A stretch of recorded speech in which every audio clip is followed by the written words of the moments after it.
Okay,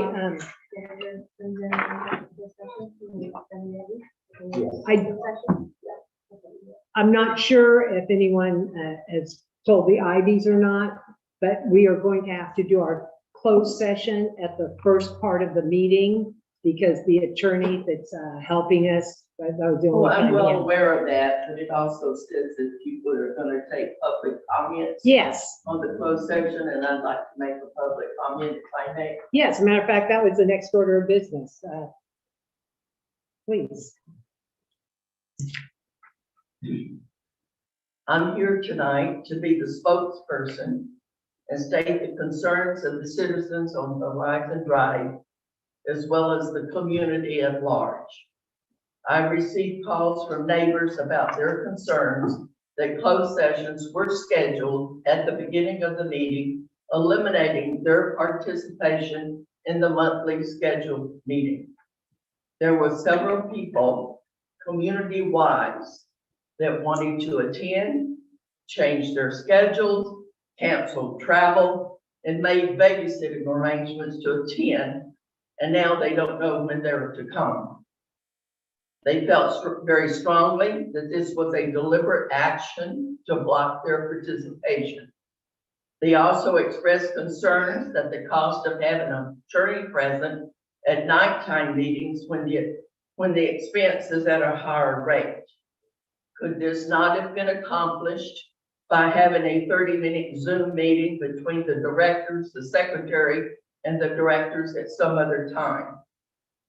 Why should the citizens have to come in late, miss part of the discussions on other items before the board? This is not the best service to the community. I have a list of questions and their concerns on every action item on the agenda tonight. I am more than prepared to come back at my inconvenience to address those concerns, but I want you to tell me when I should come back. We are not sure how long the closed session will go. It is accommodating our labor attorney's schedule, and that's why we agreed in advance to move it up. And we're going to try and get through it as quickly as possible. If that answers part of your question there, I'm hoping that we'll be ready to come out of closed session by 6. It may be a little Is longer. someone going to call me? I would be happy if you leave your number. And give me 10, 15 minutes. And we'll come back because we want these concerns addressed. We want them on the minutes. And if that can't be done, I'll be more than happy to give you those concerns. You can put them in the minutes and you can make your minutes public to the community as to how you decided to address their concern. It's however you want. I'll be more than happy to come back. But I want somebody to give me at least 10 or 15 minutes to get back here. Okay, that is fine. Although we do have something, an area we're going to be talking at length, and we are prepared to address your concerns. They're concerns of ours also. Okay, thank you. Then Wendy, will you please call me, text me, whatever you want to do, What's your number? and we'll come back. 688-2842, the same as been for 42 years. And cell phone? Okay? You want to give me your cell phone?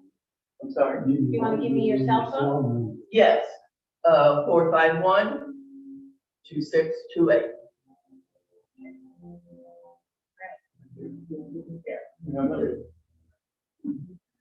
Thank you. And before we go into closed session, I'd like to introduce our newest employee. This is Erin Carmona.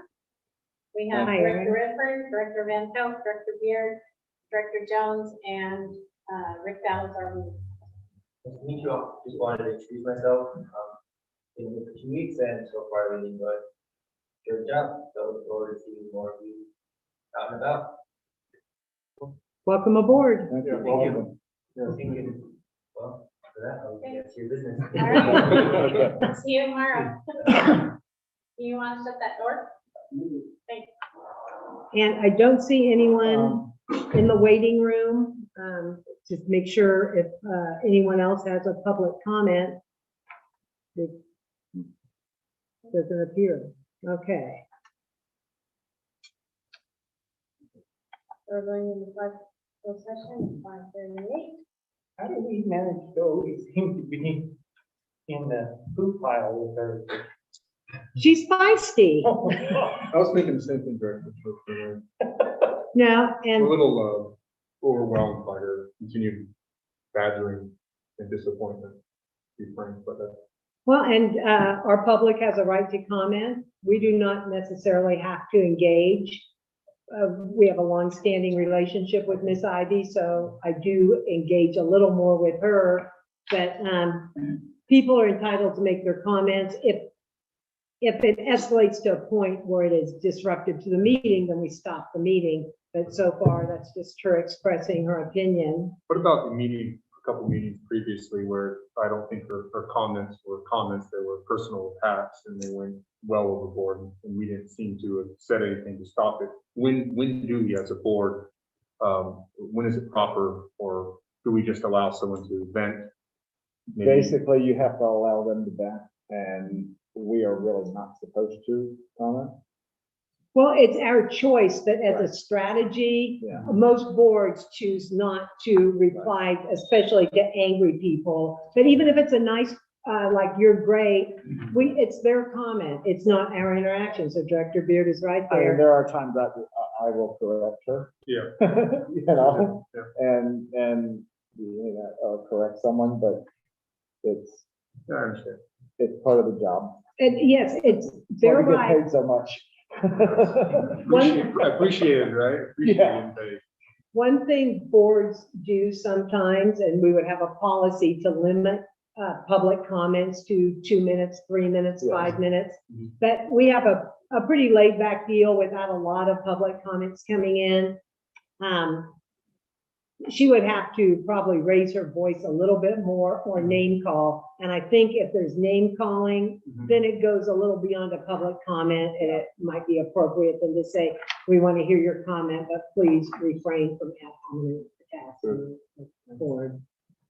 Is that right? Yeah, I think that's all right. And I was just thumbing through the board policy manual to see if there was anything in here about limiting the time for public comments. I think what was stated here is correct. Public does have to be given an opportunity to voice concerns, even if they are attacks on board members or other people, up to some limit. If they become disruptive or threatening, then you can ask them to leave or ask them to stop or stop the meeting. But in general, the Brown Act's pretty clear about allowing people to voice concerns, gripes, complaints.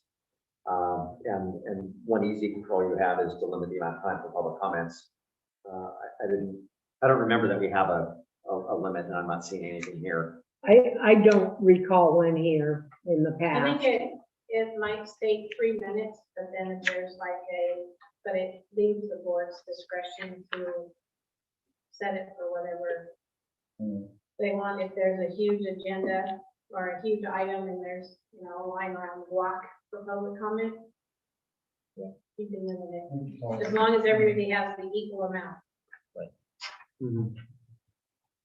Yeah, so, and in this case, the Horizon Drive people, I'm glad that they're gonna be giving us some feedback later in the night But that needs to be, if it's Horizon, on the agenda when we get to that, and that's why she's coming back. But, okay, okay, so you're good with Nate and I'm not good with Nate. He said he would be in 5 minutes in the room. Oh, here he is. Do I have to do anything? He's in the waiting room. Admit him.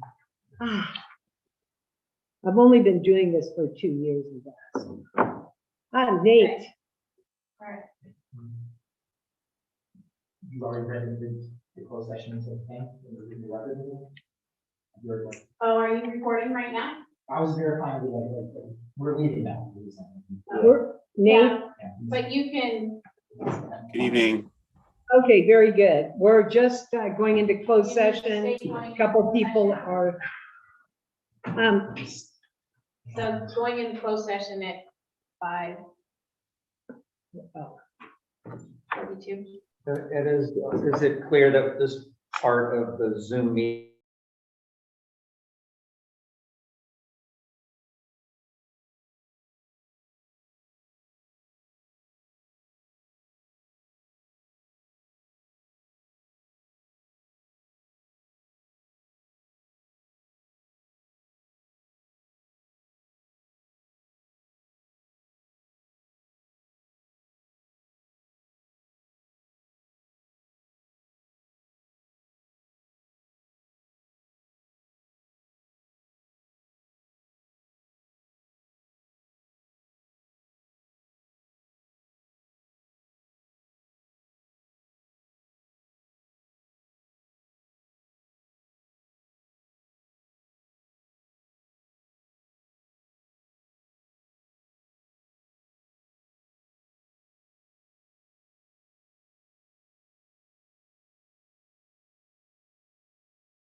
office and shred things. Wow. Yeah, Wow. yeah, crazy. You know, I'm Okay. going, Okay. okay, this, and she goes, we're not storing it. Okay, thank This you. stuff's important, a lot of it, All right, has a lot of bye. important history. Sounds, yeah, sounds a little fishy, doesn't smell good. But anyways, Now, we can proceed with the meeting. We have things that aren't related to Horizon Drive. She made the comment that she was interested in every item on the agenda tonight. I would wait. Okay. Although it's just kind of Because like, I'm very quick to point. What about, can we approve the minutes from previous? yeah, that's what I was getting at, like the consent item and director's comments. And I, you know, she has a right to public comment. And I also want to be able to, you know, deal with all the issues on Horizon Drive, but I don't think necessarily we have to hold up our consent agenda or that stuff, waiting for somebody to come back. What did you think you communicated to her? Did you indicate that nothing was gonna happen until 7? You said we're gonna start back up again at It's only 7. 6 minutes. Yeah, she's fine with the consent. I would assume she's fine Okay. with Yeah. not I would doing, assume, with us So doing assuming that. I would wait 6 minutes. I'm happy to wait. Okay, She's I got just, enough ammunition without giving her more. well, you can have all the ammunition in the world, but I don't like people bossing me around. But we said we'd wait, we should do it. That's, I wasn't sure what we said we would wait for to get to the regular She said she agenda. needs 10 or 15 minutes. Is Mike Kilborn on there? Yeah, that is the other thing. We do have people waiting. Mike is not here yet. I admitted the gentleman from the county, Mike Prater, he is here. Oh, Mike Prater, he's a left, so, Oh, okay, yeah, all right, he is in What the, his issue is? yeah, what do I need? Is that the new executive officer? Oh. the nice. streetlights, yeah. Okay. Yeah. Because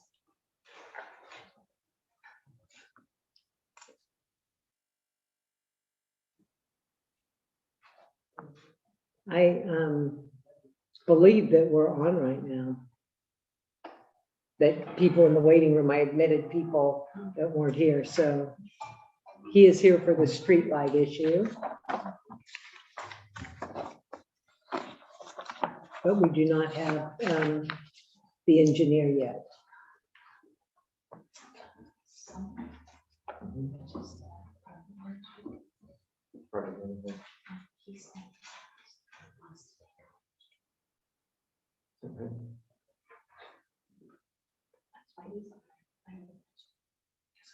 What do you think, in your experience, what's gonna happen with Los Olivos?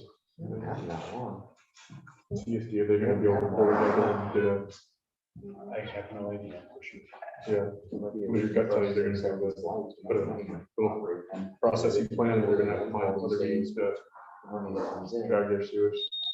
can you do that when? The process or the package plan isn't cheap. You have to have operators. and everything. Nobody's paying more property taxes. It's 1%. They'll never fail to amaze me. They think they find a cheap way to do something, they'll do it, and it doesn't work well. Yeah. They end up I don't having think it to would do be a problem something for us to different. do that. That's what I suspect might happen. What do you want to do? We have enough money to cover that cost. I think that it would be wise about doing so. Even Whatever. though Yes. Pump station, For all the gravity residents feed, in Texas. install them. We're not paying for the street lights. They're That'd be- paying 1% of property. Would that, is that run, is that a considerable run? Yeah. Yeah, I was gonna say, the reason I asked is They'd have to go at least all the way down, Yeah. Because I was in escrow in the house in Ballard, but now I'm in escrow in the house here in St. You can make that Joe. argument. Because it was a special, so I learned a lot more about, you know, the special problems area, even though I knew a little here, but I had to call CSD there to understand Ballard's situation a little bit. So I started talking to them, and I didn't tell them that I was part of the CSD because I didn't want to cloud the gentleman's, discussion with me, but it got me thinking a little bit, right? It's like, yeah, I think in a couple of years we'll have our processing facility up, and I'm kind of thinking, like, man, this is a pretty slow area. What's been going on? I think we can start with our meeting. Okay. We came out of closed session and we do have something to report, and that is that we have hired Mr. LeBrun as our interim general manager. Oh, sorry.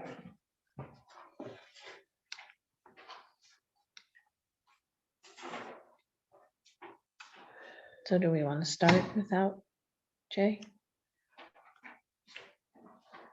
Steve? Do we need to call Dave? I think we're back on below, just want to make sure.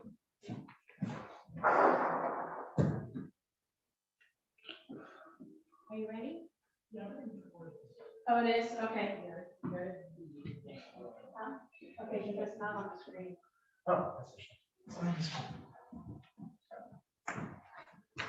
It's on there very little.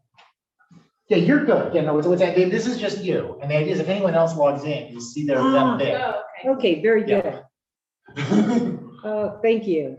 So what we are reporting from our closed session is that we have hired Mr. LeBrun as our interim general manager. We will discuss salary in the open. It's contingent upon a background check, but we're very happy to have him on board.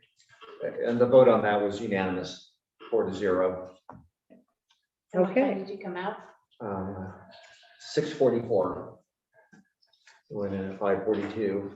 And then we can also report that on the labor negotiations, direction was given to our designated representatives for the ongoing labor negotiations. And I think that covers it. Okay. Now, the next thing on the agenda is approval of compensation benefits and employment agreement for the interim general manager. So Rick, would you like to take that? Right. I distributed to the board ahead of the meeting a proposed employment agreement. And this one is modeled after the employment agreement that was used for the former interim general manager, John Dornellis. So it describes the duties, just generally is what a general manager does under paragraph 2. There's a What state. paper is, what is this on? The contract that Rick emailed us. Yeah. It's not in your packet. Sorry.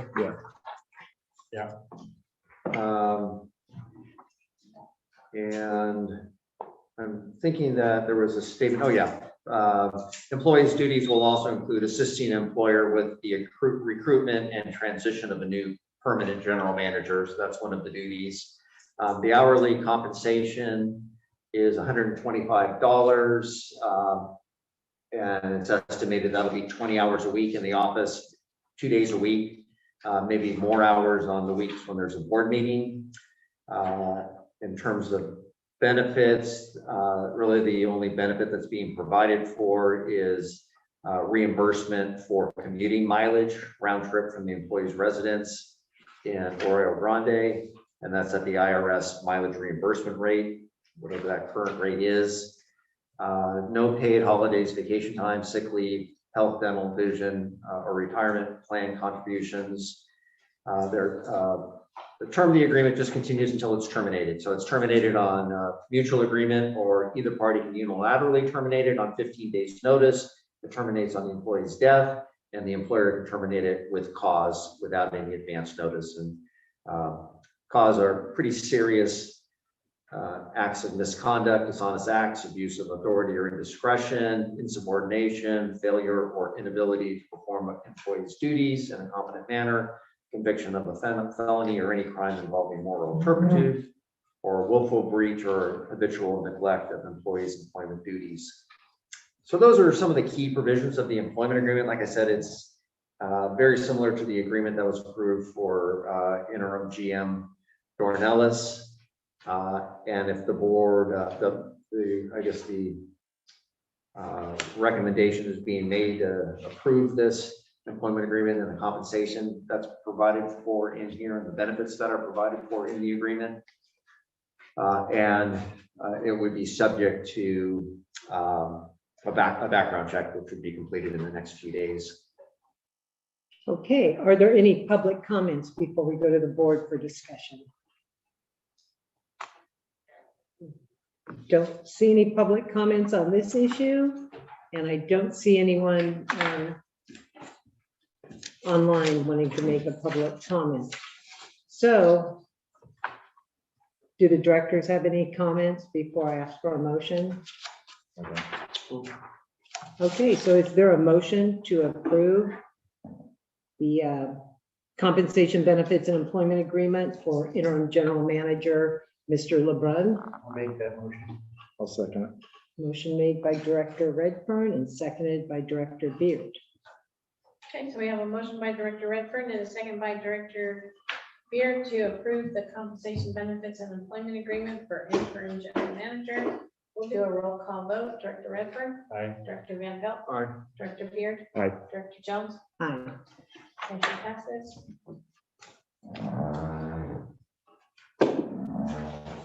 Okay, now we will move on to directors' comments. Do any of the directors have any comments about items not on the agenda tonight that may be pertinent to our district? I don't. Comments? Okay, I don't either, so we can move on to public comment. And are there any public comments on items that aren't on the agenda tonight? Okay, and I see no one online, so we will move on to reports. So general manager report. Our general manager was just hired. I don't know if you have any report at all to give right now. Happy to be hired, appreciate the vote of confidence, and look forward to getting to work with the district. Thank you. I'll report to the office and with Wendy's direction tomorrow. Very good. Okay, and then that would go to you, Mr. Battles, legal counsel report. I'll try to be very quick here. Just a couple of recent cases in California that have a bearing on the district. One is California Supreme Court held on December 20th that in order to challenge an assessment at a Proposition 218 hearing, the person raising the challenge doesn't have to make a protest. Normally, you have to exhaust all your administrative remedies and appeal to the board before you can go to court. And in this case, the claimant was allowed to go to court without filing a protest in advance and putting the agency on notice and giving the agency an opportunity to address the concerns. And the reason given by the court was that the Prop 218 protest process isn't really the equivalent of a hearing. It doesn't really provide due process. They concluded by saying a process pro-offered as an administrative remedy does not have to be exhausted when its dispute resolution procedures are so meager that it cannot be fairly regarded as a remedy at all. So not really good news for public agencies. You'd like a claimant to first come to the board with an appeal before they go into court, so you have an opportunity to resolve, address any complaints, and that's normally the law, but not in the Proposition 218 context. And then another case involved a Public Records Act request submitted to the County of El Dorado, and what the person there, the requester, was looking for were all communications between the developer and the county's law firm and the county and the homeowners association regarding a development project that got approved. And apparently there was a concern that there's too much cooperation by the county. And so they wanted to see what communications were going over a period of about 4 years. And the request was very broad. It resulted in the identification of 42,582 records. A lot of them were emails on 4 separate email domains. And without going through all of the analysis, and there's a lot of it on all kinds of different points and arguments, the court said that was not an overly broad Public Records Act request. The county has to comply. Really, the court was giving great weight to the importance and the public interest of making that information available. You can see how it's pretty burdensome, and you have to go through all those records to see if there were public attorney-client privilege communications in there and so on. But the court was unwilling to restrict or scale back the request. And part of it was they say, well, you've already identified that there's 42,000 records, you've got them. So it's too late to say that part of it is overly burdensome. So again, that's not great news for public agencies either. A Public Record Act request can be pretty burdensome sometimes. That's it. Yes, okay. Thank you. Karen, Yes, I'm sorry, I can't hear or understand a word he has said because of the mask or my hearing or whatever it is. Is there any possible way that you guys can have a microphone or something when you're speaking so that we can hear what you're saying? It gets muffled with the mask and with everything, and with I have a disability of hearing, so I'm not understanding everything that is being said. Can people with disabilities be addressed? what we can do, I speak very loud and clearly. The board is aware of it this evening, and we will make an effort to speak louder. I hope that we don't have to buy microphones for everyone at the table, because, you know, we looked into that at one point. It's a very big expense, but let us all try and speak clearly. I don't wear a mask. Well, it muffles and you can't hear what people are saying, you know, it gets distorted when a person has a hearing problem. Words get distorted and there's misunderstandings because of the word distortion, so. Might the chair just be closer up there? That would be easy. Sure, You can bring the chair. yeah, pull up closer. That may help. That might address the problem. And we'll try talking louder. That would help me if it's not a problem for you.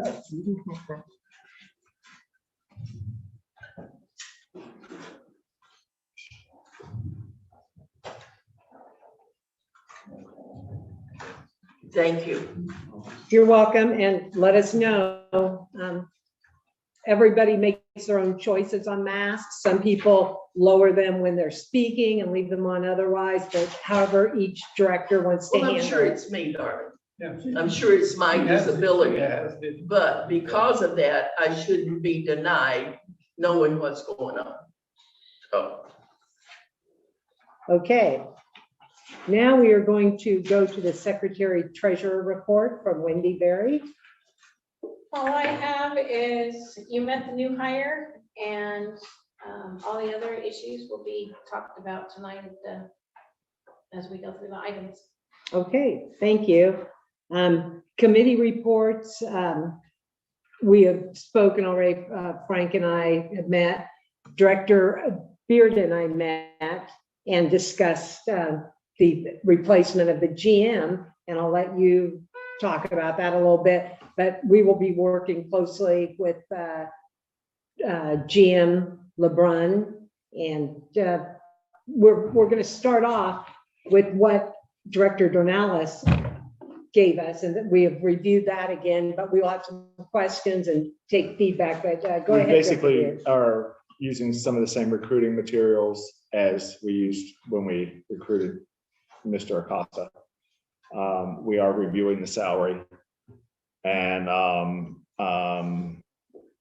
we're going to be putting it out to the same agencies in the next week or so to get that process started as soon as he gets on board and we have a meeting with him. so is this the gentleman you guys have chosen as the interim manager? Yes, Oh, okay. I yes. didn't understand that from before. Okay. We hired him tonight as our interim manager. Okay, great. Yeah. And his main goal is to help us find Okay. someone that is acceptable to all of us as a general manager. Also, as committee, Bob D'Ambra and I met as the finance committee, and also met with options for through our ad hoc committee for options for benefit packages. Great. Very good. Making progress. Yes. Very good. I need those dates. Okay. Okay, now we can move on to the consent agenda. This will be approving the regular meeting minutes of December 15th, the special meeting minutes of December 21st, special meeting minutes of December 30th, the treasurer's reports and approve disbursements from December 11th through January 14th. All of the directors received those in their packet and have had an opportunity to go through them. Then you can look again and see if there are any corrections or changes that you would like to make.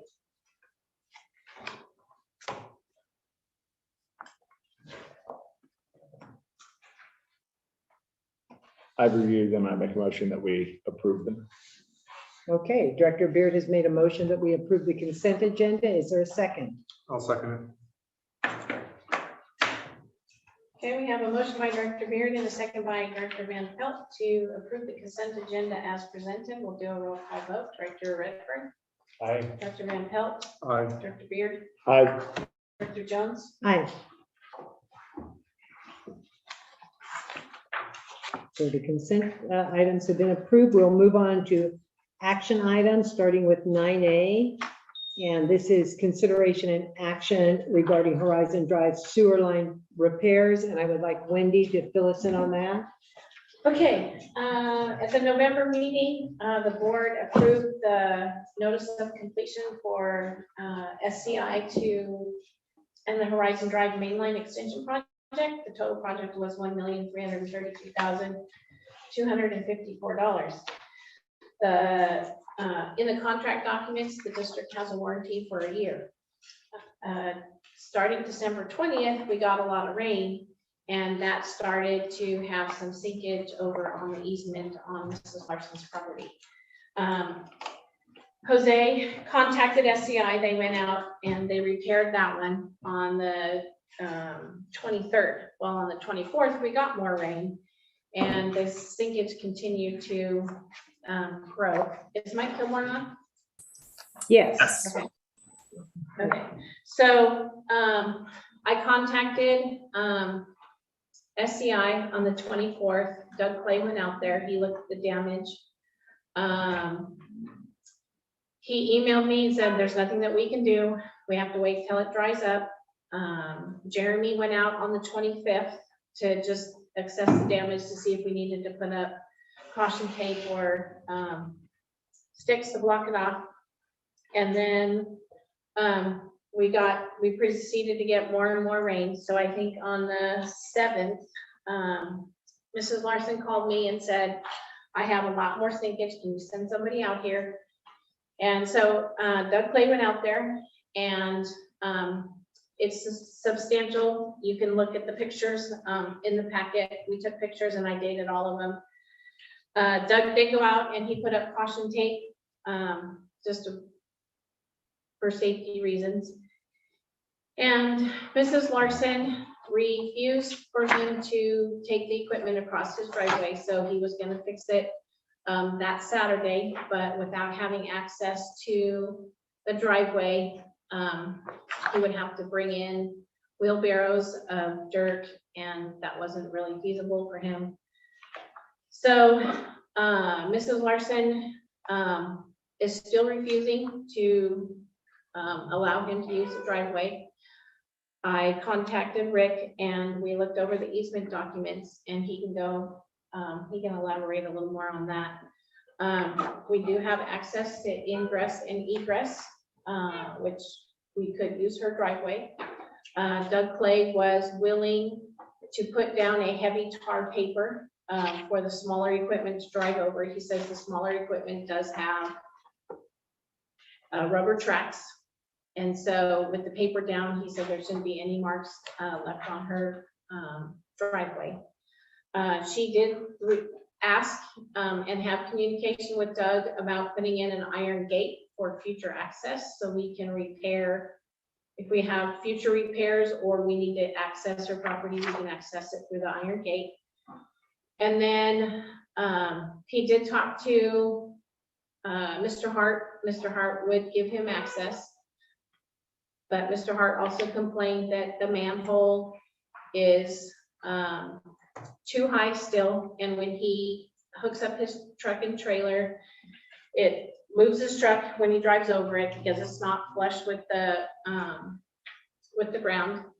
And I Is did this the ask, manhole, sorry, is this the manhole on Mr. Hart's property? or- yes, Okay. yeah, manhole, Mr. Harper's property that goes to Cali Pico that will allow us to connect those residents up as well. And then he also mentioned to Doug Clay that the gravel is too thick, and when he rides his motorcycle, it's not sturdy, and he's afraid of falling over. And then at the front of his driveway, water pools because it's too low. So those were his concerns. So do you want to touch on the ingress? Right, so the big issue on Mrs. Larson's property is that she doesn't want to grant the contractor or the district access to the easement area over her driveway. And so I looked at the easement documents, and as I read them, she's required to grant that access.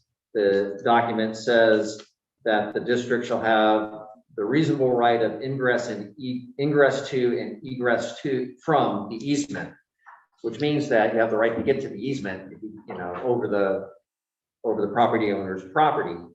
There wouldn't be any reason for including that language if you didn't intend for them to have ingress and egress over the property. In the absence of this language, she could take the position that the district can only travel over the easement itself. But with the ingress and egress rights, that means that the district can travel over her property to get to the easement if there isn't another reasonable way to do it. And it doesn't appear that there's another reasonable way to do it. The right-of-way agreement states that the grantor, which is Mrs. Larson, grants district permission to enter grantor's property for the purposes of performing this work. So if the repair work is part of the original project, then it's this work. If it's a separate project relating to a repair of a completed project, you know, there's maybe a question there, but here the contractor hasn't even been fully paid and is barely off the job. So given the proximity in time, I think the right-of-way agreement also gives the district the right to go over her property. So I guess I would caution the district against spending public money to address this problem in a way that satisfies Mrs. Larson, but significantly increases the cost, because the district has the legal right to get to its easement and make the repairs. And I would also just observe that you might want to give some consideration to a gate to avoid this problem in the future, to the extent that you might damage the driveway by driving over it, and to the extent that it requires the use of specialized equipment with rubber tracks and roofing paper down before you use it. It might be money well spent, a good investment for the district to put in a gate so it doesn't have an issue like this in the future. The district will need to access its line. So that's something to think about. And then I also wonder, and I would like to hear Mike's comments on this, really can't understand how the project was properly constructed if it's sinking to this large extent. So, you know, there are compaction requirements and compaction testing. And I would be surprised if this is normal settling that you'd see in a project like this, but I think Mike would probably comment on that. Mike and I have not talked about this. Okay, Right. Mike?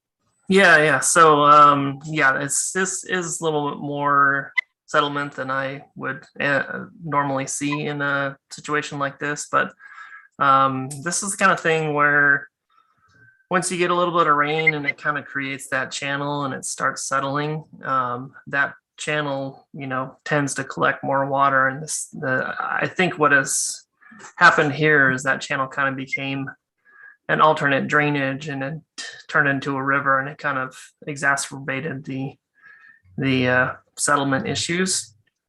And it could be just like washing more of that sediment downhill or downslope instead of actually sinking into the ground. I did reach out to the geotech engineer who did the compaction testing, and they were hitting their compaction rates. They're supposed to be getting 90-95% compaction in the trench. And based on all the testing that was done from the geotech, they were in that range. So I think it was just a matter of the significant amount of rain that we saw. compared How to do you what- have 95% compaction and have a 16-inch drop? Yes, Assistant Director Redfern has some questions for you. He had some remarks to make about this. And this isn't just for a small area, this is a long line. I had experience on the west side extension with a lot of soil compaction issues working for the district back in the day, where we had similar problems when they used native backfill soil and did bigger lifts than I'm going to say a foot at a time.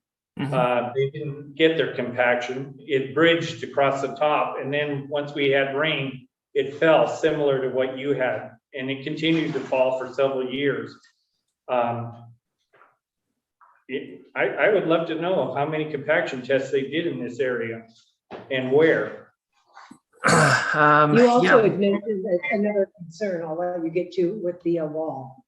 Yeah, the other concern I have is I see that this trench also continues under two walls, or at least one for sure. And so that wall would be bridging your trench line. And it will crack and fail in years to come because it's not properly supported. Looks like maybe a quarter of it is not supported where the trench runs. Right. So what are we doing about that? Is that fair to the homeowner? Well, I agree that is a continued concern down the line. I was just trying to pull up the compaction reports. So I wasn't out there when they were doing all the construction stuff. The construction manager inspector was, but I did get the report from the geotech. I'll see if I can find it while we're chatting here, but maybe to your point about the wall sagging and possibly cracking in the future, that is a possibility. And I tend to agree with Rick. Maybe it's a good idea to maybe consider putting in some sort of alternate gate or something that could span that trench line with your supports on either side of it, so you don't have that issue in the future. So let's see, I'm trying to find where I stored that thing. Give me a second. Yeah, concern that I'm having is that if this isn't done right now, and then the company that did it is off the hook at the end of the year. So then the district is responsible for taking care of something that should have been done correctly. We had problems for 3 years in the west side connection of sinkage, different spots, different times, for no reason at all. Sometimes it would just drop. I actually went to the Cox's property off of Samantha, and their fence, they built a new fence. The fence had dropped to the first rail. Just one evening, it all dropped. And I dug down, and there was literally a tunnel. You could see every bottom of every post for about 10 posts. There was a tunnel underneath there. So we need to be damn sure that this is compacted correctly.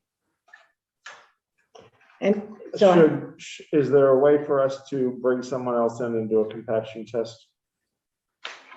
We need to do several of them, not one. Well, that's what I mean, And test it. probably a couple of depths. And if And it doesn't meet independent. it, they need to bring it up to standard before they get paid any more money. How much more do we owe them? 54,000, just the retention. Okay, I don't think we should give them the retention until this is, And I don't see where resolved. we should be paying for it. right. So. Yeah, I mean, think- the rain was the kind of best true test to see how the compaction settlement went. I Yeah, didn't there wasn't see, that much I didn't see rain, what it looked so- like out there when it was actually raining, but I Yeah. know I right think we need next a door is where the independent- drainage channel goes through the neighbor's property, so it could I have. make the proposal that we have someone come out and do an independent compaction test on it and see if it was done to standard, which I doubt. And they need to fix it. Yeah. Okay, before we get too far into our motions, I would like to hear from the Okay. public Yeah. comment. I want to read this to you because this is the complaint that came to me. I'm the spokesperson here, okay? And I'm only here because the schedule was changed doing this. And I kind of resent being the person, but I am, so. There's numerous complaints about the timing and repairs needed to complete the job that SCI did, particularly for Marilyn Larson's property. I became aware of the problem prior to Jose leaving in December. He assured me that it would be taken care of, and he made the first phone call. Numerous staff visits has been made out to her property. Yet the yellow caution tape was not even put up to the middle of January, and repairs have still not been completed. The wall that they took down still has not been restored to its original condition. Marilyn was told, and I will quote, "Well, we did not know there was going to be so much rain." That is like building a structure without earthquake retrofitting because you didn't think there might be an earthquake, and that's not going to stand up in a court of law. The contract was made. God rest his soul. Jack Hollison made sure that the contract had in it that you could not use her driveway. The contract was made by this board for SCI to do the job and to restore all the property to its original condition like it had never been there. The Larson property is not the only complaint being made, but it is the most hazardous at the moment. If the attorney for this district cannot make SCI fulfill their contract, then we would like the district to get a new attorney. They were to do it in their contract. This district or the citizens should not have to pay for these repairs. I believe that Director Beard was agreeing with you. I think the whole board. But he agrees with you. Yeah, and it does need to be done, and the rain, as Director Redfern pointed out, that's not an excuse. No, it's not. No, but. And I don't want it to be accepted as an excuse. Oh, We are You- not you going don't- to she accept it. does not I have- personally, Peg Ivy, personally guaranteed Marilyn Larson that if she agreed to the easement for her to go get whatever she needed to be satisfied with her attorney, but if she gave the easement, I would stand with her to make sure that it was done properly. And she was told, and I heard it with my own ears repeatedly by board directors, that her property would be okay. We need to honor that for this community to stand behind you. Otherwise, this community is going to go crazy. Peg, have you ever heard one of us make a comment and say that we would do something that we said we wouldn't? Okay, thank you. There's only one thing I'll say is that when this is wet, it's not the time to be taking equipment in there because it will tear things up. It does have to dry out. Yeah. it So- will. But we do but need to get compaction It tests. will get And fixed. we do need to get it fixed for sure. Yes. And This is a not point that I heard Director Redfern make also is that we may want an independent Right. tester. We want somebody to come in that obviously does a better job of checking the soil compaction. And SCI is more than willing to fix it. They know they need to fix it. They're just looking to the district for direction on how to fix it and how to access it. Somehow, Access is the real Yeah, issue. access but is the issue. somehow, How did they how access did it? they miss One of this the- fact? Okay, I have a question. How did they access it to do the work? They went over her brick wall and then Mrs. Larson gave them permission to use her driveway. Okay. But we had professional inspectors we paid for. They were on the job. This type of work is done quickly to get ahead of time. This is what we experienced before. Anybody that's worked with this native soil knows you can't put it into the hole too fast without compacting it. That's why they recommend 1 foot lifts. This was obviously done much quicker or bigger than that, 2 or 3 foot lifts, maybe 4 foot lifts. I don't know. Maybe that's how they got out a little early. But now they're paying for it because it needs to be dug out and recompacted correctly. And it's going to be a larger job. Did you want to say something, Mr. LeBrun?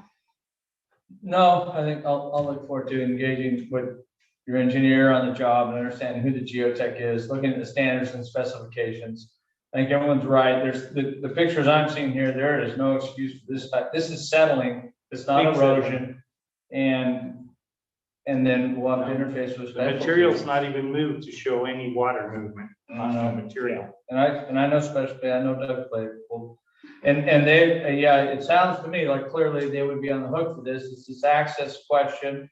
And to be honest with you, why aren't they on the hook for the access since this is their problem? How much is the access gate going to cost us? I have no idea. Well, and then as to a gate, I mean, this is a sewer line. Theoretically, you wouldn't be access, you know, if this line's put down right, you're not going to be accessing this easement. I believe, I have to look at the numbers, but I would expect you have a manhole outside in your public right of way that allows cleaning and videoing all the way through this line. So access will not be considered routine. I'd be interested to meet with Ms. Larson and hear from her what aspect of the block wall has not been returned. But then figuring out a way to get around, to get this. Plus, Ms. Larson has that block wall for privacy. Right. You know, so and it attaches, it looks nice. You're gonna put a big iron gate in the middle of that? And then you've got a gate, she's got a gate. I don't, it doesn't sound to me like she's interested in having a different configuration on her wall. She's already concerned it hasn't been put back right. It's settling right down the middle of the wall at that point. So we've got some real workmanship issues in my mind. And again, to see who the geotech is, to go out right now and do a compaction doesn't make any sense because we've had settling but they are going to need to do, you know, get back in there, regrade this, refill it. We've got to get this mulch off of here so we can see the underlying and then do proper compaction tests at a proper frequency. And I don't know if we had construction, somebody mentioned an inspector. Mike, was there somebody doing CQA on site that was independent of specialty? Yes. And it wasn't full time, but he was out there part time. Okay, so. But one of his priorities was the compaction part, the project manager that we hired. That was one part of the job that he paid special attention to. That was one reason why we needed him. Karen, my question is, if it was in the original contract that they could not use her driveway, and they did not use her driveway when they originally went onto the property, why is it necessary now to use her driveway? We did use her driveway. She allowed SCI to use the driveway. And I think this is going to be addressed. We have a lot of confidence in the interim GM that we hired. You should know that his background is in engineering. He knows what he's talking about, and he will be able to work with our attorney, Mr. Battles, and we want people to be happy. So. Well, hers and the Hearts and all the Hearts has been harping on that manhole ever since it was put in. They were saying that, you know, that it's a problem from them. She's talked to me several times and I have asked her to take that up with you guys, but people are coming to me and I'm sick of it. I'm sick of them coming to me about issues that should be addressed and it should have been covered, even I, on my own property. It was not returned to its original state, but did I complain? No, because I didn't feel it was that big of an issue. because I'm gonna take care of that area when I'm connected. So I didn't make a big issue of it. But the point being, they did not do what they agreed to do. And so that's why people are upset, okay? I get That's that, and that exactly- was our agreement. And I don't want you to be satisfied with less than what we agreed to. Yeah. We gotta stand by our word or we're not worth anything. Right. And it was Mrs. Larson's idea to put in an iron gate. She's willing to replace her brick wall with an iron gate. Well, I agree, there is no need for an iron gate there. If she likes her brick wall, she should have her brick wall. That's what the agreement says. Did we replace that wall? Yes. Okay, Yes. well, I thought. This was part of what Director Redfern's concern was with all the, the sinking going on, that wall could be in trouble. It is in trouble because it's bridging that gap. Right. Mhm. So we need to contact, you're on tomorrow. You've got your marching orders. Welcome. Thank you. We'll look forward, and I'll, maybe I can have a call with you tomorrow as well. I'll get in there. Oh, yeah, I'll be happy. You're Well, available? I just want it resolved, darling. I want to get on with my life.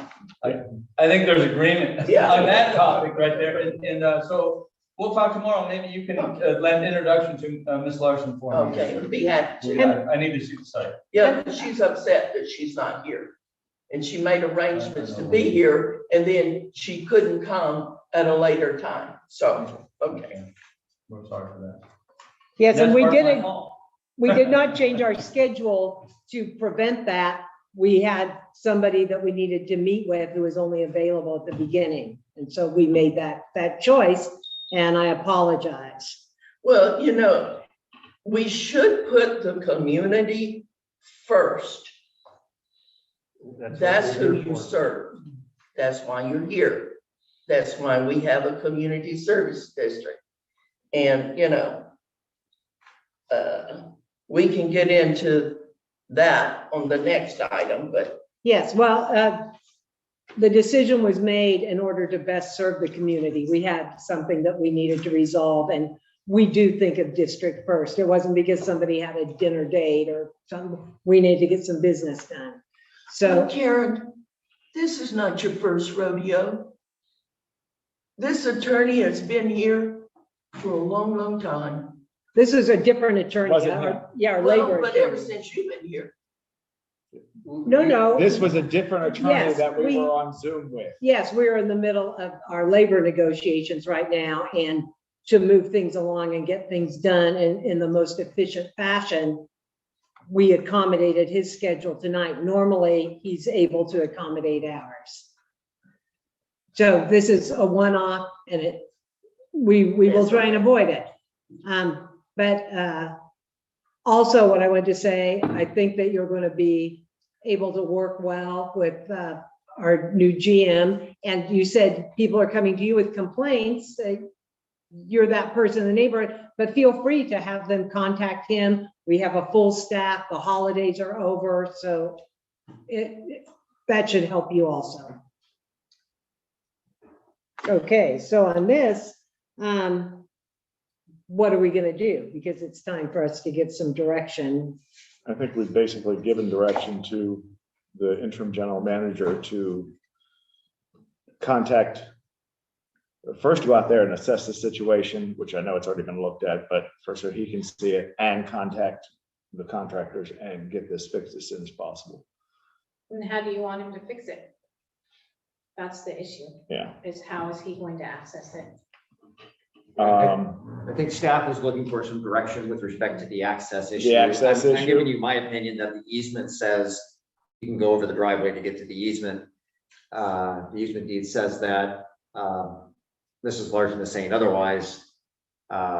If we damage the if the contractor damages the driveway going over the easement, he's on the hook for it. Right. But you also obviously want to avoid a situation where, Right.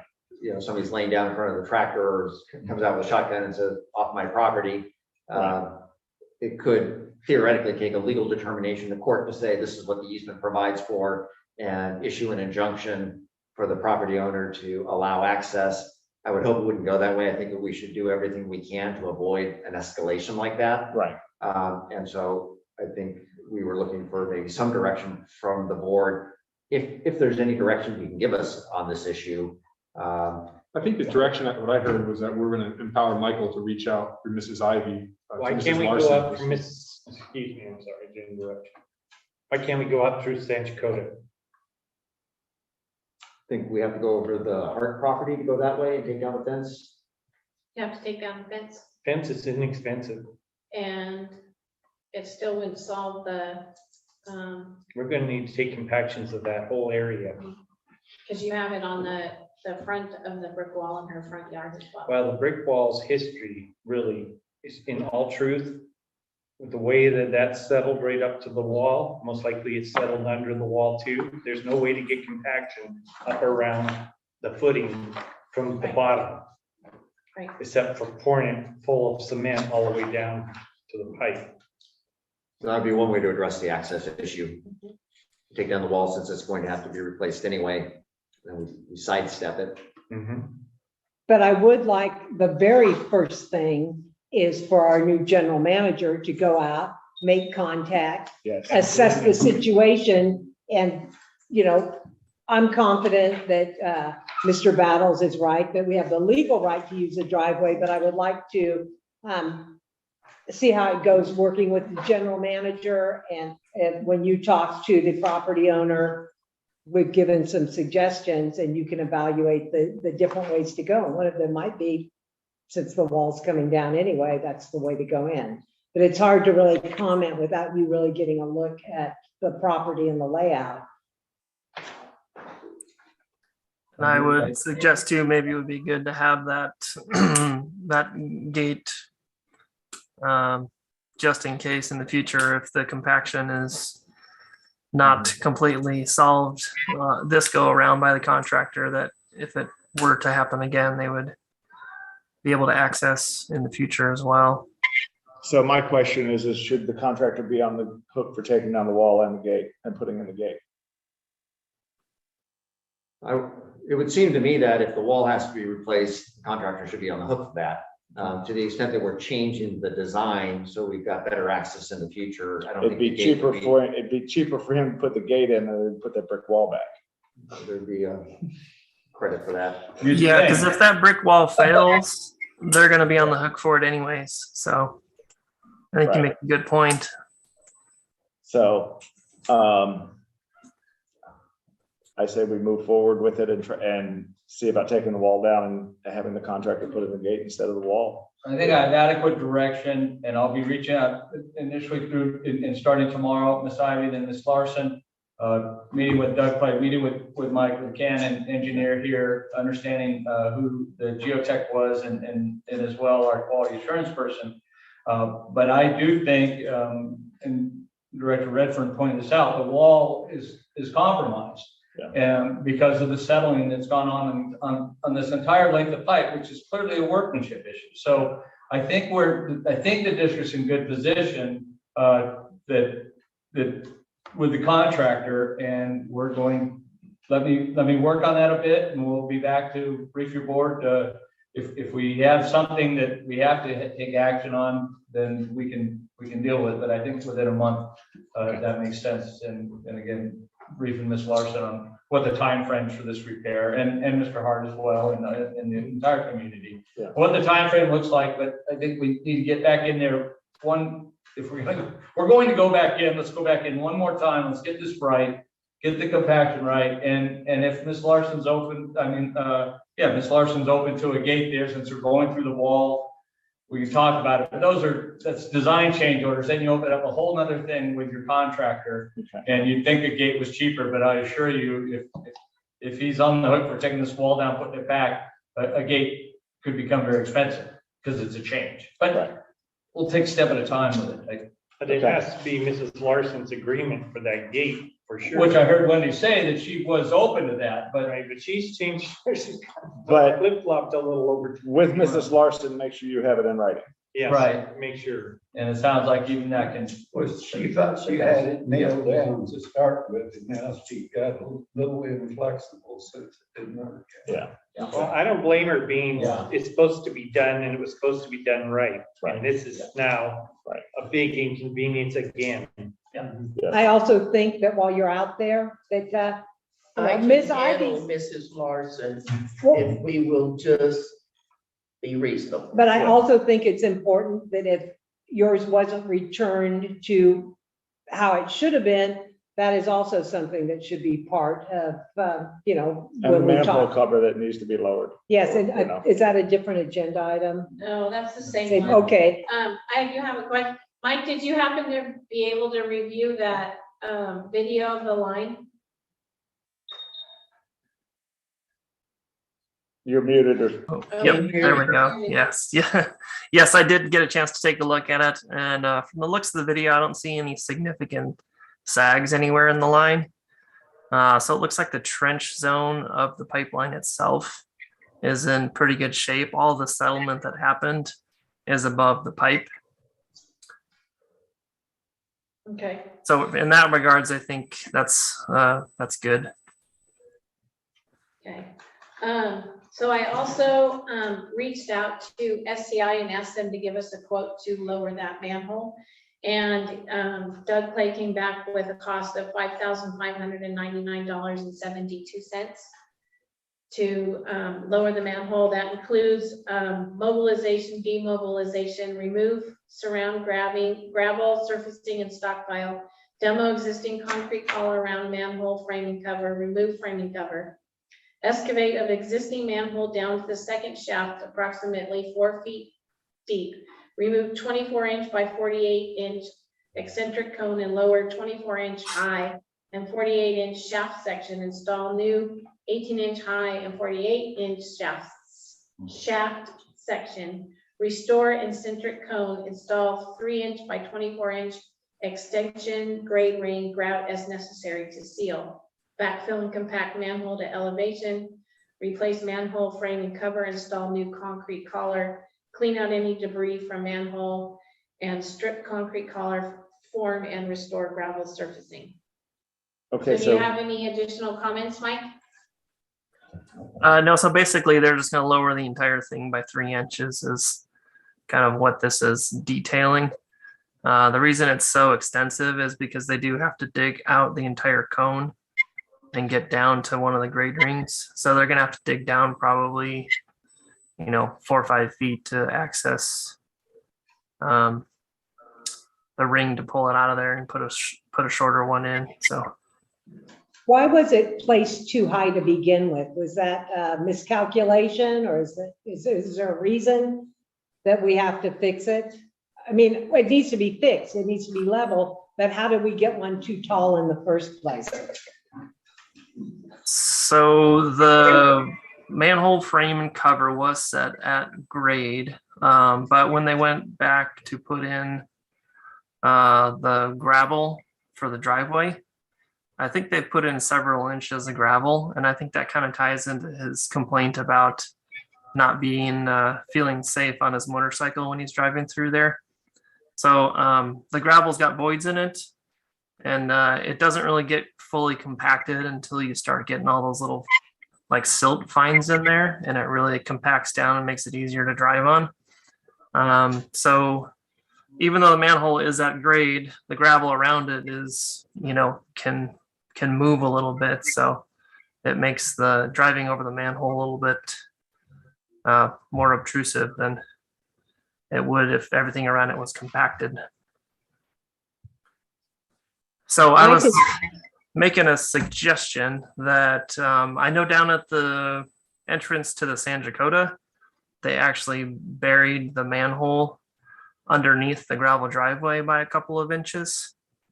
We could do something similar here, and it would completely be kind of out of sight, out of mind, and you wouldn't have that issue. And if district ever would have to access that manhole in the future, you'd only have to scrape away, 2 or 3 inches of gravel to get to it. So just another option. Then we have water infiltration possibility. would it be more advantageous to regrade around that manhole cover and the driveway, since it's a gravel driveway, and cheaper to, Put base in. add dirt, put base in and put gravel over top of it? That's a possibility too. Yeah, just kind of mound up make the gravel layer just thicker. Not the gravel, you Not- put base in. Road base. Road base, yeah, would definitely be much more stable. And then you would top it with gravel, so it looked like what they had before. Yeah. I'm not trying to be a penny pincher here, but it's disappointing that the district has to spend $5,000 or $6,000. I want it to be right. If we have to spend the $5,000 or $6,000, we have to spend the $5,000 or $6,000, but I want to look at another alternative. I'm with you on that. I'm just wondering who put the manhole where it was a problem? I mean, was that a design flaw? I just want to make sure we get our $1.4 million worth here. I don't want us to be nickel and dime for mistakes that someone else made. No, so that manhole was added kind of towards the end of design for future extension up to Calle Pico Court. We needed to put a manhole in there if they ever wanted to connect up to that street. Can you look into that also? I will, and I have a question for Mike, and could it be that there's just more settling has happened underneath the gravel, again, poorly compacted fill, so you get settling, now the manhole didn't come up, the ground went down, right? Is that why this manhole's sticking up? And then we certainly don't want to cover it with more gravel, because already there's too much gravel from the landowner standpoint, so well, let's get a look at it, and again, I think the proper fix might be more, and I think I heard it mentioned, let's get the gravel out of there, let's get the subgrade compacted properly, and maybe there's some road base needs to come in for a firmer subgrade around that manhole in this area. Let me get a look at it, then some gravel on surface to finish it, but I will be starting with the standards and specs of the design and what the contractor was supposed to be doing there. And then, because again, if you start making revisions to that design, and he's back, working on his dime, those revisions, if the original design's good, it just wasn't built right, then let's get back to building it right. So let's figure that out first, and I'll spend some time with Mike to make sure I'm understanding it properly. I want to make one final comment and remind everybody, Marilyn Hart has already had an accident with her ankle on that manhole. I think that if she has any more problems with it, you're not just looking at $5,000. You're going to be looking at medical bills and everything else. So it should behoove you to solve the problem. Oh, we're going to solve it. My question is it us responsible for paying for solving it? But we will pay to solve it if that's our responsibility. If this is what our new general manager will determine what part needs to be fixed by the construction company and what part we need to go in and make right. But I've heard from everyone on this board that we absolutely are going to make it right. Yeah, and SCI should pay for it. We should pay for it. Right, well, he will figure it out. I like the way he's I'll thinking. argue that in court. No, we shouldn't pay for it. No. We should do the job right. I agree. Okay, so at this point then, Rick, do we need a motion for anything? I don't believe so. I think you've given direction to your staff on how to proceed at this point. And I think that's sufficient. Okay, so we will not vote on it, but you will be in touch with our general manager and we'll get this done. Be happy to. Okay. Now, Thanks, Mike. thank you. And You Mike, bet. you'll be hearing from the other Mike also. Sounds good. Okay, thank you. All right, talk to you later. Bye. Bye. Okay, now we're going to go to 9B, and for that, I'm going to turn it over to Wendy, and Rick will help her with this part. Okay, so this item is a carryover from the December 15th meeting. By January, by this meeting, the board policy states that president and vice president and new committee members are to be elected and chosen. So with that, we have a new procedure. So based on the discussions between district staff and legal counsel and the board president, the procedure set forth will be are recommended for the election of the board president and vice president and appointment of the standing committees. So the board should take formal action before proceeding, motion and a second and a roll call vote to approve this procedure or another procedure as a majority of the board determines. So the procedures are: the board secretary calls for nominations for the board president and records the nominations. A board member may nominate himself or herself. The nominees are given each given an opportunity to discuss their vision for the district and other information they deem relevant. The board secretary polls board member as to their vote and tallies the votes. The nominee that receives the most votes is elected. In the event of a tie, the board secretary again polls each board member to determine if they wish to change their vote. The votes are then tallied again. The same procedure is then followed for the vice president and each standing committee. Okay, so what we're looking for here is a vote to follow this procedure, which would allow multiple nominations if there's more than one, and then we will vote for the person as opposed to go through a vote on one, okay. And is this, can they do that? Will this stand for each future one, or do they need to make that motion for each future board president to follow this procedure? I think we would be acting just for purposes of tonight's Okay, election. okay. We could incorporate this into a formal policy if we wanted to have future boards follow it. But I was expecting that it would just be for tonight. Okay. Okay, so I am looking for a motion, or Wendy, you could take it from here, right? Well, you can handle the motion Okay. to approve this procedure, and then she would take it if the Okay. procedure is approved. Okay, I'm looking for a motion to approve the procedure as stated. I'll make that motion. Is there a second? I'll second it. Who was that? Director Beard seconded. All right, so we have a motion by Director Van Pelt and a second by Director Beard to follow the procedures that were presented. We'll do a roll call vote. Director Redford. Aye. Director Van Pelt. Aye. Director Beard. Aye. Director Jones. Aye. Okay, so the motion passes. All right, so at this point, I will call for nominations for the board president. I nominate Karen Jones.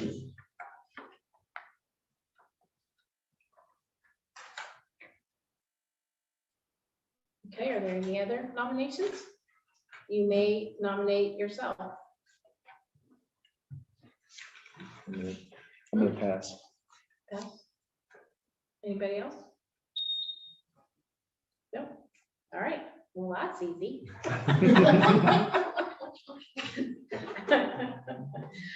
All right, so we have a, let's see. Yeah. Okay, so you want to discuss your vision for this board? I would open it to questions if anyone has any questions for me. I think we kind of know your vision. Okay. I think it's not far off from the rest of us. Okay, so we'll do, I'll poll each board member, their vote. Director Redford. Aye. Director Van Pelt. Aye. Director Beard. Aye. Director Jones. Aye. Okay. So the motion, so Director Jones is president. The 4-0 vote. Okay, so now, Nominations for vice president. I'll stay as vice president. Okay.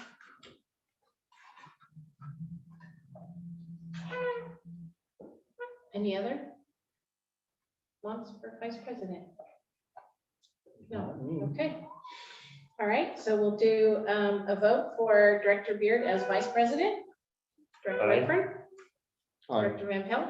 Director Beard. Aye. Director Jones. Aye. All right. 4-0, Director Beard, vice president. Okay, so the standing committees, we have finance and budget, personnel, wastewater, and then the Santa Barbara chapter CSDA representative or alternate. That's not a standing committee. So do And we that is have- somebody to attend the meetings, and are they back to monthly or are they quarterly? They're still quarterly. Okay, And, oh, that's one thing that I do need to say, January 24th, at the airport is the Santa Barbara chapter, quarterly meeting. and this is at the Santa Maria Airport? Airport at, 5:30 networking begins. Salute Carbajal is going to be given the award of legislator of the year. And they will be electing, board members for the Santa Barbara chapter.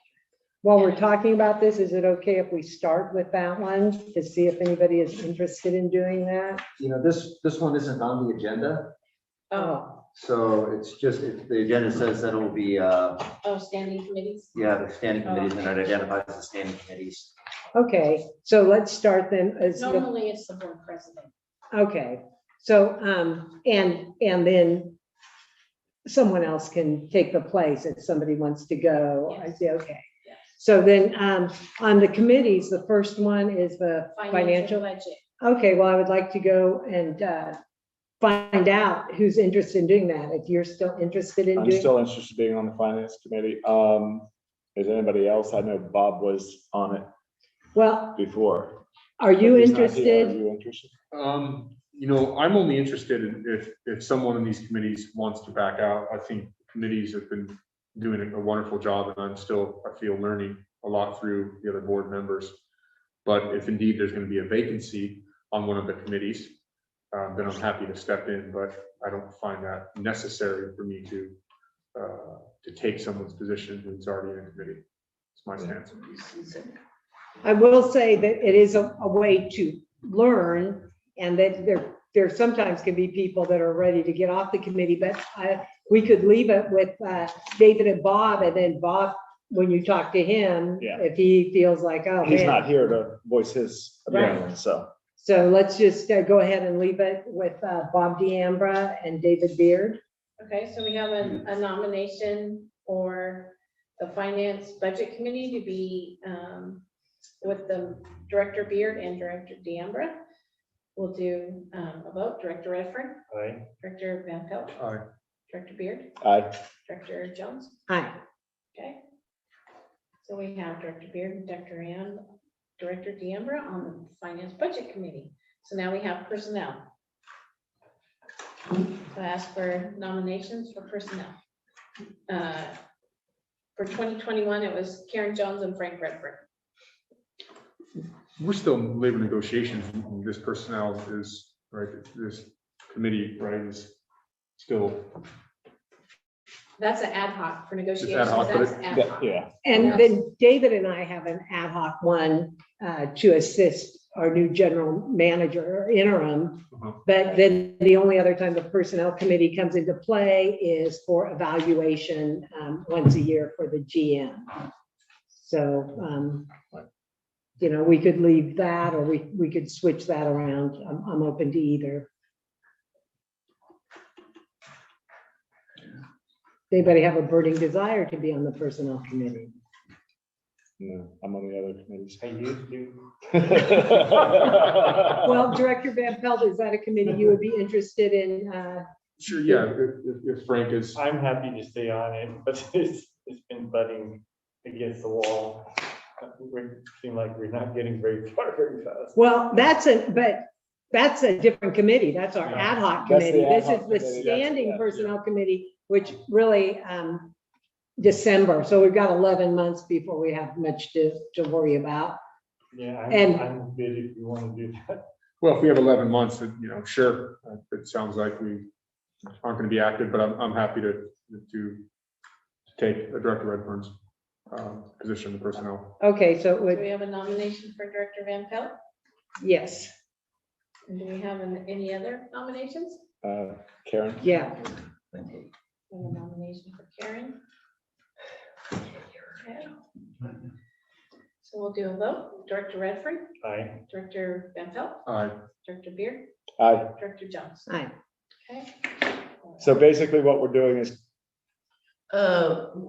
What just happened?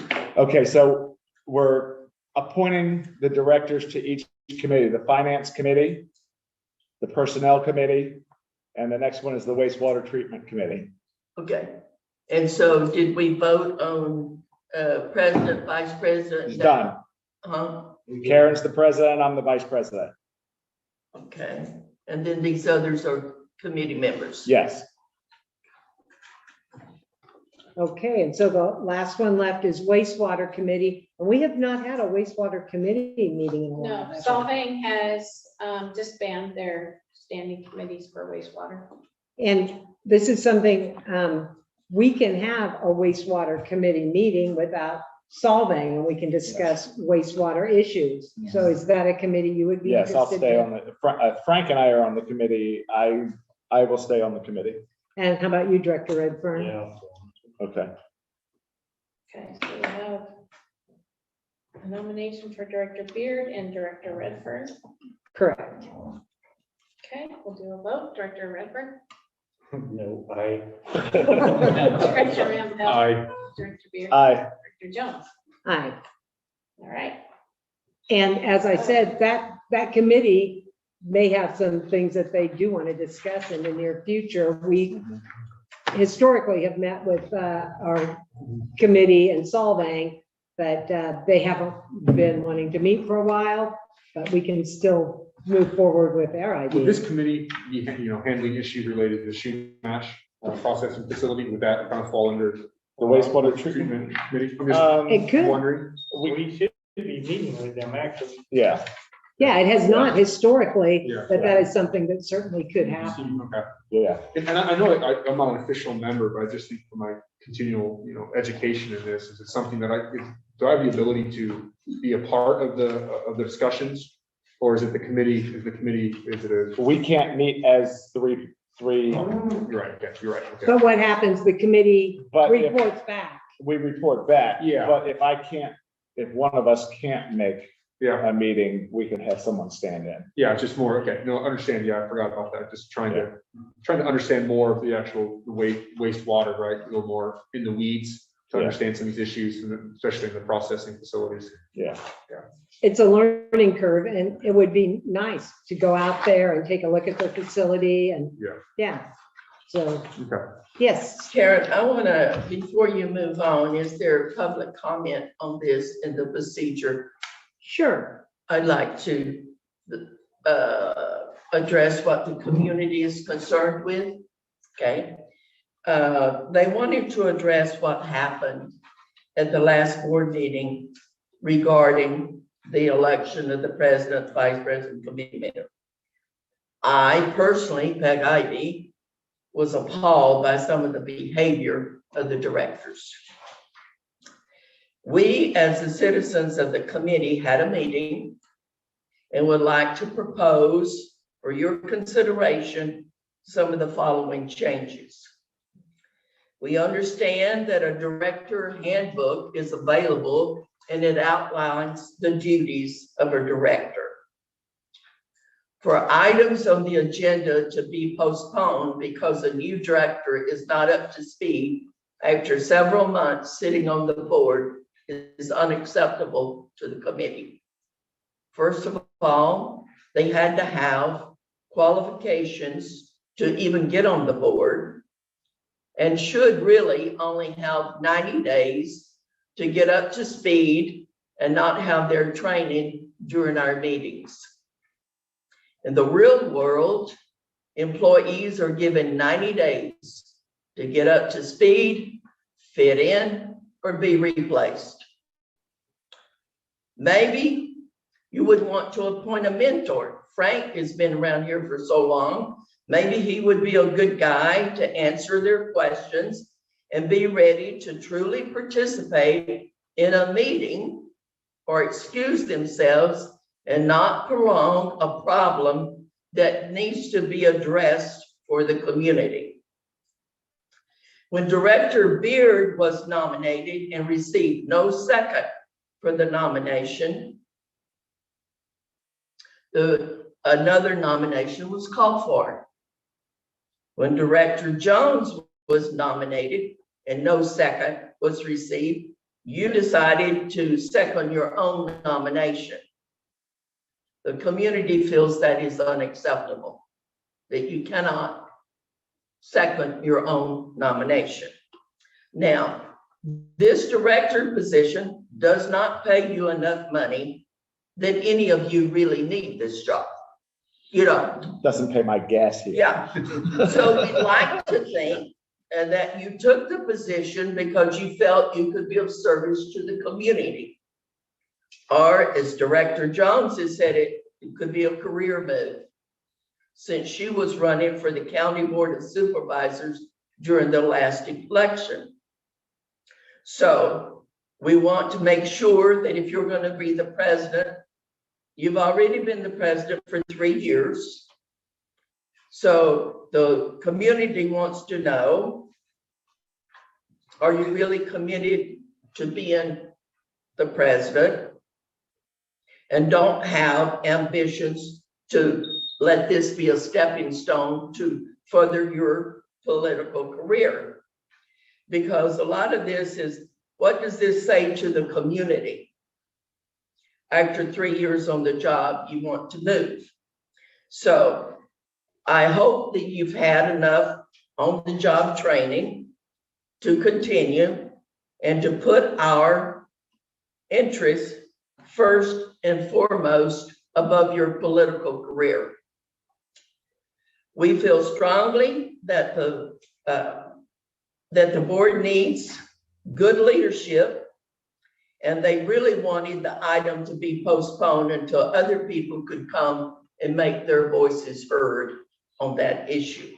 But since it wasn't, we'll let it pass. But I did want it on record that this is what the community feels like. We want a board that will always be really dedicated, and you have to be. There's no other reason for you to be here unless it's the prestige or a career move, really, because we're certainly not paying you to go through this grief. We don't pay you enough. So there's just a lot of dissatisfactions in the community. There's a lot of septic tanks being installed all over San Ynez Valley right now. It's not just Horizon Drive. So we're pleading with you to put our concerns and address our concerns as a #1 priority. Okay. Thank you. I would like also to invite you and everyone else. You've been very active and good at coming to these meetings, particularly on the Horizon Drive issue, but our meetings are on YouTube. We have a great website that's easy to navigate, and people can sign up and you can look at the packets, and I encourage you to let people do that because we like the community to be involved. Oh, honey, darling, that's on the next thing down here about this remote telecommunications. Do you realize how many senior citizens you have in this community that do not have a computer? They are not computer friendly, and they feel totally disregarded, that they want the agenda mailed to them so that they know about what's going on. They don't know if they don't have a computer. All of this is moving into the technology and everything. And even people, when they opt to come here for the meeting, it's like I said before, they're at a disadvantage if they cannot hear you or they cannot understand and they want to participate. They really do. I tell them, don't complain to me. Go participate. Go participate. Get your questions answered. Peg Ivy doesn't have the answer. I'm great, but I ain't that great. I don't know what's going on. You guys know what's going on behind the scenes and stuff that I don't know, you know, and I don't always have all the information. I'm just getting complaints. So I'm trying to ask you to hear the complaints. You know, if you don't, it's gonna come back and bite you in the butt, baby, and I promise you that. I mean, they gotta know what's going on in their community. They're the ones that's paying for the sewer service. They're the ones that's being taxed. This is where their money is going, and they feel like they don't have any say-so because they're being left out. Well, once again, even if you don't have internet access, we have staff here Monday through Friday, and encourage them to call our office and find ways to, you know, if they need information. Okay. Just, yeah, we have staff here even for people who don't have a computer. The staff is not like them coming here and meeting you guys and seeing the kind of people that you are and that you have chosen to take this on for them and to service them. There's a difference. There is a difference between a staff and a director or a president or vice president or committee member. You know, you guys are going to vote on this community. It's not the staff that votes. Miss Ivy, our door's open. I'm a little confused. These are open meetings. The public are welcome to come. They can come Monday to Friday, meet the staff, or they can come at scheduled meeting times to meet us. Sure. So I understand that. If they know about it. What more can we do? What more can we do as directors Okay. to encourage participation from the citizens? Well, I suggest that if the staff gets a call that they don't have a computer, they'd like to know that an agenda be mailed to them in advance so they would know if there's an item on it that they want to come and address the board about. That's my suggestion. It sounds like a very reasonable suggestion. I don't see. Yeah. I have one Also problem a with very it. large cost involved. And if we have to mail out to all 800 every month, that's a large. Well, it's not 800, darling. Okay. It's not that many. Can we have agendas, printed and available at the desk for people to stop by on their way through town? So Yeah, they can come by And pick it there's up? one That's posted outside There's the one posted door. outside the door. And anytime. Wendy is always very happy to make a copy. And the one problem that I see, because sure, if somebody has a specific issue and they can't get out and they don't have a computer, I think that's a nice thing to mail to them. It would be cost prohibitive to do that for every meeting Right. to every household.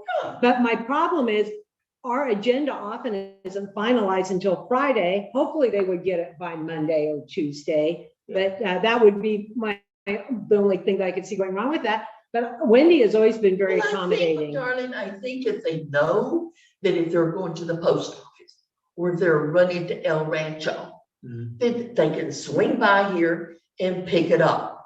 They can do that, but it's also posted on the front, right outside the front door. Oh, okay. Yeah.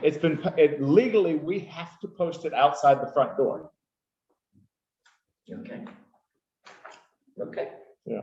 But they can also, we welcome, if they come in and ask for a copy, Wendy will give them a copy. Okay. Yeah. Okay, have we done all the committee? Everything's done. We've got our public comment. So I think that we can move on to the next agenda item. Okay, So consideration and action regarding Chumash Cultural Center streetlights. Staff is looking for direction regarding the request by the County of Santa Barbara that the district take over the 6 streetlights installed by the Chumash on Numancia by their cultural center. The district currently receives $4,000 per year in property tax, and we have 9 streetlights, and the cost for that per year is approximately $1,032. So the difference between the electrical costs that we pay currently for those 9 streetlights goes into a streetlight reserve account. And we approximately have like $24,000 in that streetlight account right now. Streetlights is one of our latent powers. We're able to have that by government code 61110. And back in 1973, the district agreed to assume Santa Ynez Street Lighting District. And LAFCO Resolution 85-697 states that the SYCSD shall be designated as the successor to the Santa Ynez Street Lighting for the purposes of. I'm sorry, Wendy, I can't hear you, darling. Okay, I'm sorry. Can she read along? Is it, Yeah. I mean, do we have a copy of it here? Maybe if I move over here. So it's 9C. We are right here. So you can have this. Oh, You don't have it on yours, I don't think. Because that's just the agenda. So this is the street light item that we're talking about. This item here, Yes, the street lighting. yes. Why are we concerned with street lighting for Chumash? Because street Great lights. question. So as a special district, street lights is one of our powers. And back in 73, when the district was formed, they activated that street light power and took over the street lighting for the street lights on Segundo. This district did? Yes, yes. Now we're into street lighting?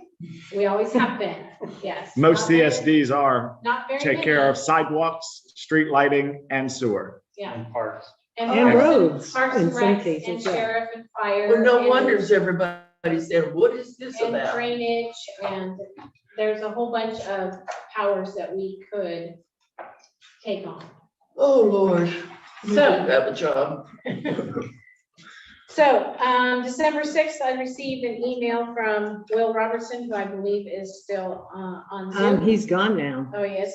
He's with the Santa Barbara County Transportation, and he asked me if I was the correct person to contact PG&E to take over the streetlights that the county required the cultural center to install on Numancia. Is Steve Bennett on there? No, Okay, so I also received several emails from Steve Bennett, who's the head of the project management Summit Project Management, who's running the Cultural Center project. And he wanted to know when we're going to take it over, because the Chumash has been paying the electric bill for the streetlights that the county required them to put in. Back in 2019, the county had meetings with the Chumash and Summit Project Management and never contacted the district to bring us in on it. I did inform Will Robertson that the county can't just impose us to take on streetlights without going through the process. In 1990, the board adopted a resolution 90-01 that sets forth the procedures, and I'll read those procedures to you.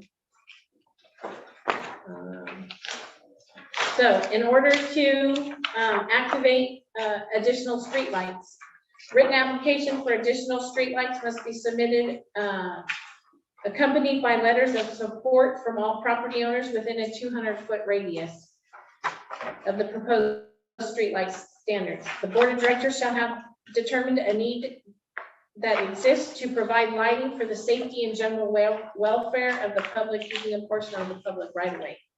It must be determined that no other source of funds is available to defray the cost of installing, maintaining, and operating the additional streetlights. And there must be adequate monies available from the district's lighting fund. So we do have proper funds for it.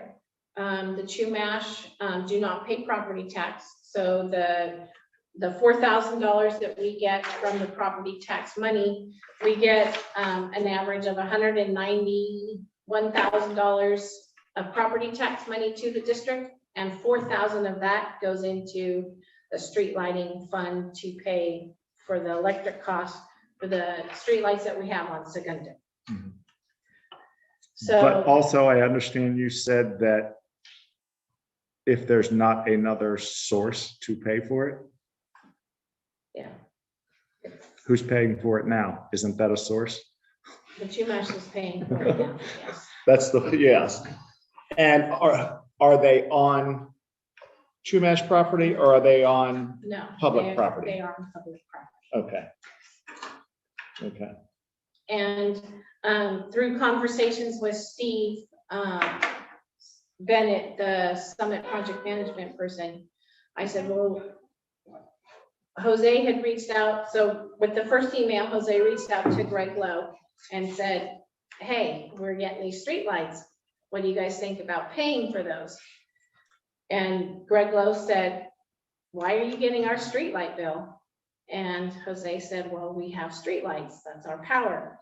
And he said, yes, they would be open to paying that bill, Who would be? the Chumash. The Chumash would Yeah. be. And this was a verbal discussion. It was- Yeah, well, I could look at Jose's email. It could, I know he emailed him. I don't know what response he got, whether it was email or phone. Steve Bennett did say that the county does not want the Chumash paying for the streetlights through us because of a liability issue. I don't know what that issue would be. So we need direction from the board. Well, there's going to be some questions here. My first obvious concern is that we were completely out of the loop. The county had the casino, the Chumash, the tribe, whatever you want to call the tribe, put these in. And now we're being asked after the fact to pick up the expense, and it does not seem fair to our stakeholders. That's my problem, but we're gonna have to get some. Sounds like legally. the county screw up and that they're responsible. I mean, they should be, I don't know if we're set up to fine them for not going through proper channels, but they avoided us. Yes. Hey, what about the letter of support from the property owners within 200 feet radius? We don't have that. Yeah, okay. We don't have that. No, I know we don't have it. As far as I'm concerned, they haven't done, the first step is put in an application. So first they need to go through the process before this board can make a decision. Do you have an opinion on that? Yeah, that's exactly what I was gonna recommend. Wading through all of this and looking at all the minutes and looking at how this has proceeded up to this point, I stop and I say, well, we have a clearly defined process. If they want us to take over the streetlights, they submit an application, and then there are findings that we make, but we're not in a position to consider it unless we receive an application. It is interesting to note that in some of the minutes, in two different places, the county committed to pay for the street lighting costs, the maintenance and the electricity. And now I think they probably have realized after the fact that there is a street lighting district that could do that, and they're trying to shift that responsibility to us. If they want to do that, they can submit an application, but the board doesn't have to approve that application. There's a process for us to consider it. So I think that's when the board acts, is when an application is received. So the action by the board tonight would be to direct staff to require that an application be submitted if the county or the Chumash want the district to consider taking over the street lighting costs.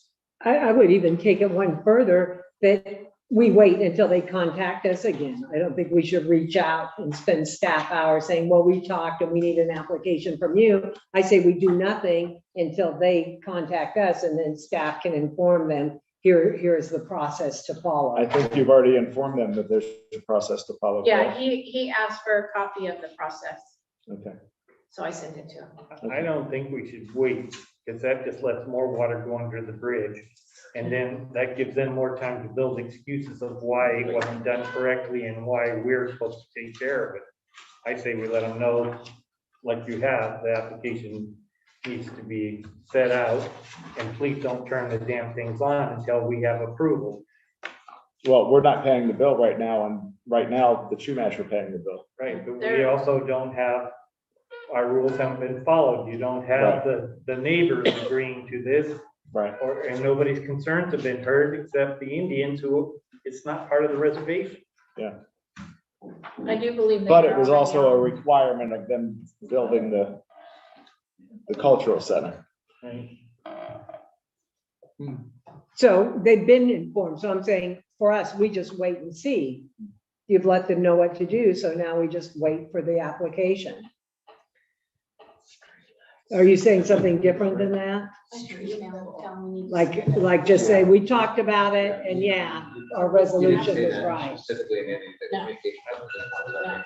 But you sent them this so they can see that that's the requirement, but I would send them a letter stating I they don't need think we have. to send the out. No, it doesn't have to, they wouldn't have a form, just the letter.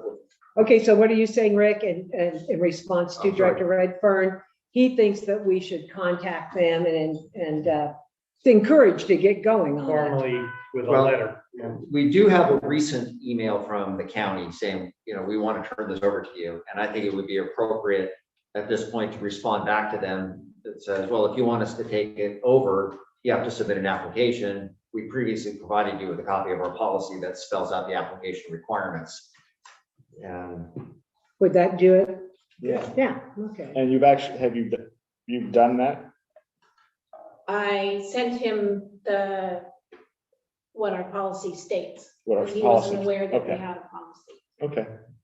But then just follow up with an email, Yeah, I saying, have not done that. I Okay. told him. That's we to have the wait project for- manager or to the county? Pardon? Was that information sent to the project manager for the Indians Yes. or to the okay. county? To both. Right. Okay. okay, so there's nothing to vote on. I think I think that's we've given them sufficient direction.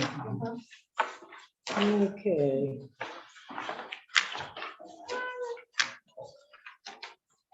Okay, and then the final 9 action item is 9D, and that is consideration and adoption of resolution number 2201, authorizing the remote teleconference meetings. And So this is what we're our- doing is- Normal. This is our monthly resolution that allows us to participate by Zoom for the meetings. So I'll we make have to that do this motion. every 30 days. I'll make that motion as stated. Okay, I'll second it, as stated. all right. We have a motion by Director Beard and a second by Director Redfern to adopt resolution 22-01. A resolution of the Board of Directors of the San Ynez Community Services District authorizing continuation of remote teleconference meetings of the district's legislative bodies. We'll do a roll call vote. Director Redfern, Aye. Director Van Pelt, Aye. Director Beard, Aye. Director Jones. Hi, Motion passes. Can I make one comment? It's not on our paperwork, or anything, but I believe that we should get control of our sidewalks. I mean, there's businesses here without parking. There's no place for people to walk. It's dangerous. We're gonna have accidents in town. Because we don't have sidewalks. And these businesses should have sidewalks because it's a nightmare at night. I mean, you got people that are drinking, they think it's Disneyland, they're standing in the middle of the street. There's no street lights. We can't see them. They don't have proper parking, so they have nowhere to walk because the cars are all parked into the buildings. I think it's something we need to think about in the near future. I think it's appropriate in context of adding this as an agenda item in the near future and to talk about some of our latent powers. And we need to revisit that, and I think that's good. I agree with you, Director Redfern. This year is the year for our MSR from LAFCO. I thought it was last year. I thought we were late, but okay, good. What Yeah. does that mean? municipal service review Yeah, where we that anticipate. looks at, our current, what we're doing currently and, our latent powers. Yeah, what we foresee being needs in our district. So this is good timing. Got a feeling that's a committee you'll want to be on. We've spoken about this, yeah, for some time. So, are we finished with the, Yeah, there are no informational items, no further. So is there a motion to adjourn? I'll make that motion to adjourn. Is there a second? I'll second it.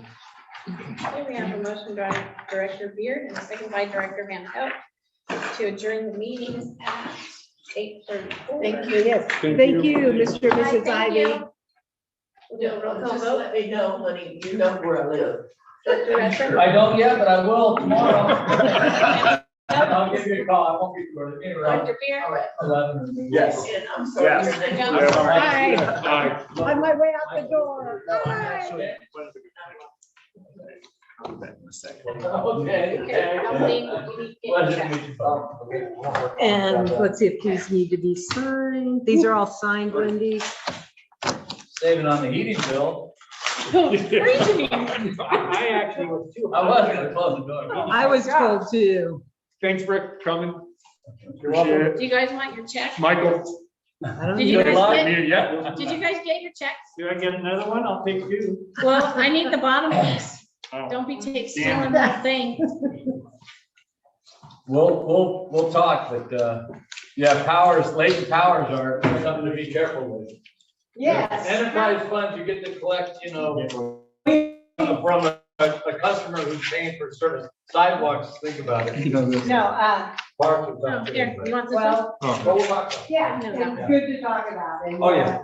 Yeah, we should go to depth. I How brought hard up one of my is it first for the initial county to meetings just as a take over, director, is take trying to away understand our latent powers. I Is that can say I have